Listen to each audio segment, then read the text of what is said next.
Good to see you again. Emmerdale's Layla is here later, and Jane is going to tell us all about her debut at London Fashion Week. Now, it has been over a year since presenter and friend of the show, Fiona Phillips, shared the news that she was living with Alzheimer's disease. And yesterday, she shared this new picture and announced that she's releasing a book in July, and it's called Remember When, chronicling her life since diagnosis. Fiona said, "I hope this book can show people a little about what it is like to live with Alzheimer's, how frightening and confusing it is, but also how much life can still bring joy and be valued." And it's a very deliberate emphasis there, Jane, I think, on saying, yes, devastating news, but there can still be joy and value. And I think that's important, you know, for individuals and families. Yeah, I mean, I think that's why, you know, you use the phrase there, it's important, and it's what all the charities try and do, is say, we call it living with dementia, because life does still go on.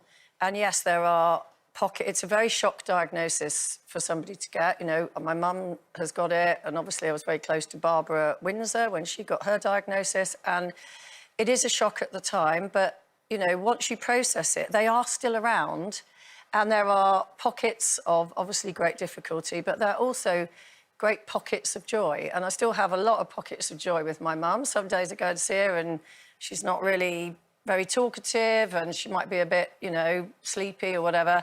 But other days, she'll suddenly start talking about her childhood, or she'll say something really funny. When I came with you to see her, she was really funny. She was very entertaining. She's very like Jane. Yeah. A bit scary. She never had much of a filter, but it's completely gone now. But yeah, so, you know, we all still, you know, when we take her, she comes and have lunch with us and stuff like that, and she's at the head of the table, and she's very much part of the family, the head of the family, and we have really lovely times. And I think also, because you know that, and, you know, she's 93 now, so it's life, isn't it, that you're going to lose somebody of that age. But I think it's particularly difficult when you get the diagnosis when you're still relatively young. Yeah, and it's getting that balance in a conversation, isn't it? Because, of course, you want to look on the good times that you can still have. And, you know, my dad also had that diagnosis, but it's tough. I mean, you can't get away from the fact that it's tough. And I think particularly with early onset dementia, there's a life that you expected to have, there's a life that your family expected to have, that your partner expected to have as a partner, and obviously that relationship changes. And I think a lot of the book that Fiona and her husband Martin are hoping is that also it will extend into giving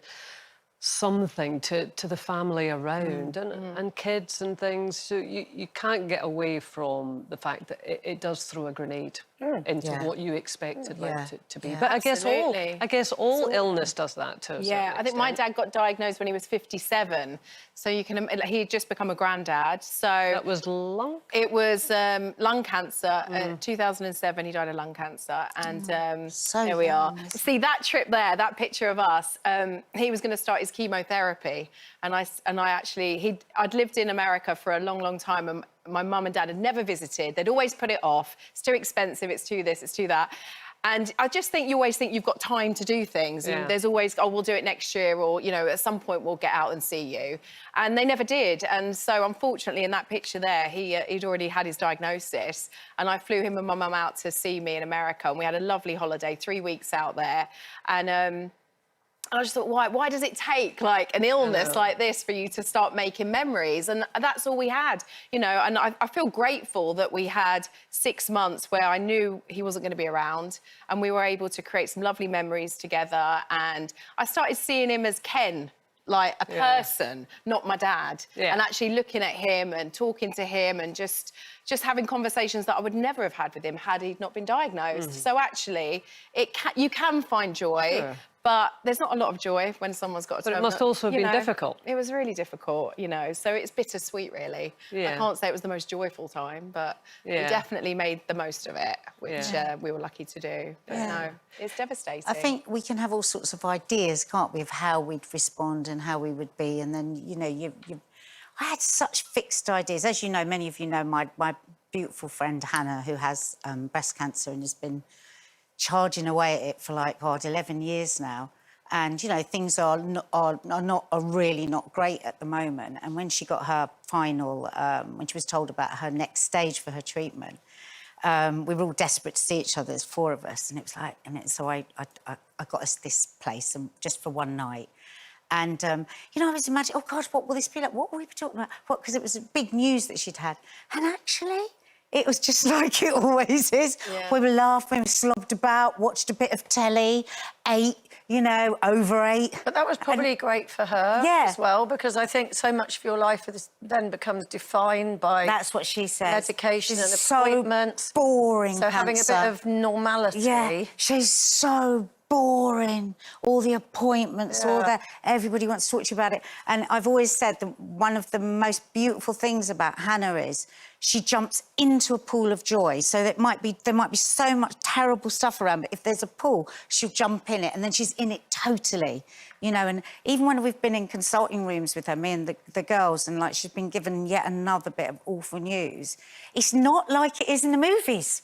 It's really not. And I keep thinking, you know, you'd expect somebody gets devastating news and it's, you know, everyone falls to pieces and cries, but there might be a moment of that, but then it's getting back on with life. OK, you know, who's going to pick up the kids, and are we going to have time for a bit of lunch? And you know, and it's been such a revelation to me that to be so close to. I remember when I mean, Scott's told this story, but when Barbara got her diagnosis of Alzheimer's, the first thing she did, she leaned over to Scott and she went, "I'm so sorry," because she knew what was coming for him, you know, because she was obviously still very much aware at the time, but she knew that it was going to be a difficult path for him, which I thought was such an incredible comment. You know, she didn't think about herself, she thought about him. Which is so like that, those two. But he was amazing. Oh, he is. I mean, he was just...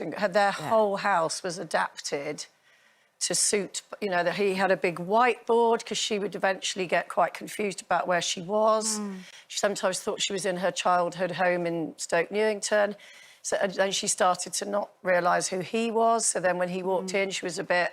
And I suppose that time you're shifting how you respond, like you have with your mum, haven't you? Yeah, Like you learn to, like, no, at the beginning, not I was like, oh, no, Mum, no, that's not right.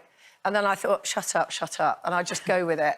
So wherever her mind is taking her, I just go with it. And it's fascinating, actually. Yeah, it definitely affects the whole family, doesn't it? Yeah. Well, we're sending all of our love to Fiona and her family, and also, you know, huge admiration for laying the story out there. And I'm sure there will be joyful parts and difficult parts, and for other people who are going through a similar experience, it's always good to know that you're not on your own.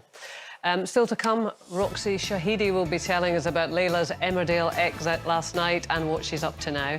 And is it selfish to have a baby in your 60s? Don't worry, that's not the announcement that's coming up. That's for Our 1 o'clock debate next. Which one?